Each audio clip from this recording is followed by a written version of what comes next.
আজকের দিনটা ছিল আমার কাছে ভীষণই স্পেশাল, কারণ আমার ভীষণ কাছের একটা মানুষের আজকে একটা ইচ্ছে পূরণ হতে চলেছে। আর ইচ্ছেটা কি সেটা জানতে হলে পুরো ভিডিওটা দেখতে হবে। তো চলো আগে আমি রেডি হয়ে নিই। এইখানে আমি আর দিদি বেরিয়ে পড়েছি, আর আমাদের পেছনে ছিল আমার মা আর দিদা।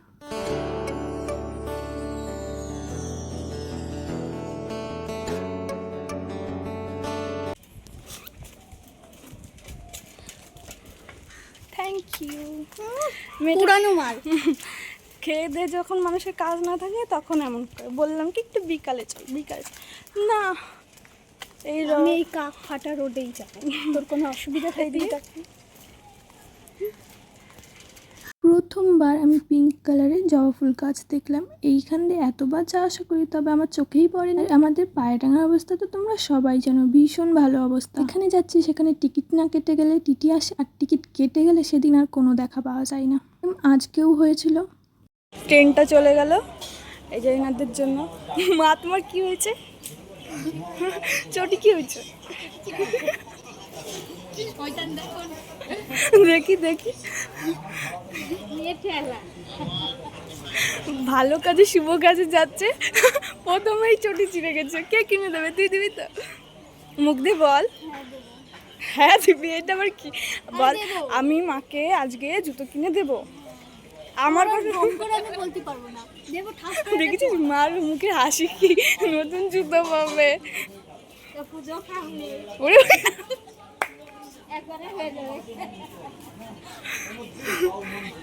এখন ভাবছি আমার জুতোটা টেনে ছিড়বো কিনা, দিবি কিনে। খালি পায়ে আস। ও ভালো কথা। হবে না, তুই ওই মধ্যে ফেলে দে দিয়ে বল আমাকে কিনে দে। আচ্ছা তুই তোমার সে গিফট দিলি একটা না? রুমাল কিনতে কবে দিবি? আরে গিফটের কথা বলছি তখন এইদিকে তুই তাকাচ্ছিস কি করতে? কোন গিফট? কোন গিফট মানে কি? কিসের গিফট? কিসের গিফট? তুই রাখি পড়াইছিস, সেটা তো তোর ইচ্ছা, তুই গিফট করছিস। ও কি বলে মা? বলে যে তুই রাখি পড়েছিস, তুই গিফট তো দিছিস। ও তো দিচ্ছে তোরে। হ্যাঁ, তা আমি কেন দেবো? তাই তো। ওরে এটা আমার মা না, তুমি আমার কোথা থেকে নিয়ে রিটার্ন গিফট লাগে না? তাই তাই তো। তা তো জানতাম না। ভাই তো কোনটাও দেয়। জ্যোতি তাহলে আমরা চলে এসেছি। আর তোমরা কি দেখে বুঝতে পারছো আমরা কোথায় এসেছি? হ্যাঁ, আজকে গেছিলাম আমরা সোনার জিনিস কিনতে। এখানে গেছিলাম, সেখানে প্রচুর প্রচুর নাম শুনেছিলাম, বাট গিয়ে তো ভীষণই খারাপ অবস্থা, যে কালেকশন কিছুই নেই, এত বাজে কালেকশন। তারপর এই দোকান থেকে বেরিয়ে আরেকটা দোকানে গেছিলাম, সেম একই কালেকশন। লাগলো দোকান ঘুরে কেমন লাগলো? বাজে এক্সপেরিয়েন্স, একদম ভালো না। এত বড় বড় দোকান, কালেকশন একদম বেকার বেকার কালেকশন।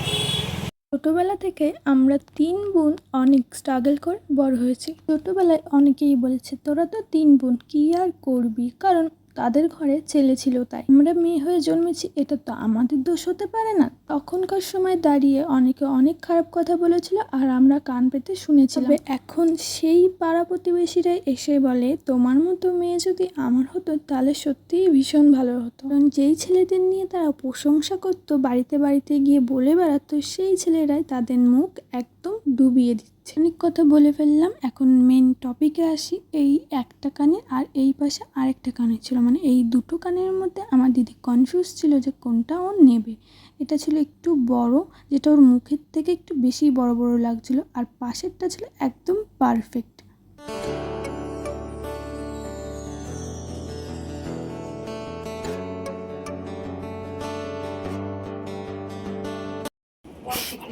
নেওয়ার পরেও ভাবছি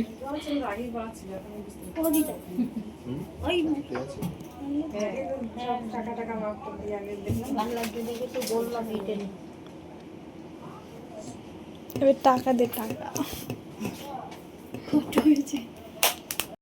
একটু একটু করে টাকা গুছিয়ে আজকে নিজের ইচ্ছেটা নিজেই পূরণ করলাম। অনেক অনেক শুভকামনা রইল তোর জন্য, সামনের দিকে আরও এগিয়ে যা। আমরা সবাই তোর পাশে আছি। কেমন লাগলো তোর? কেমন লাগলো এত জায়গা ঘুরে? আজকের ভিডিওটা যদি ভালো লেগে থাকে তাহলে একটা লাইক করে দিও, আর আমাদেরকে আশীর্বাদ করো যেন আমরা সামনের দিকে আরও এগিয়ে যেতে পারি। Thank you for watching.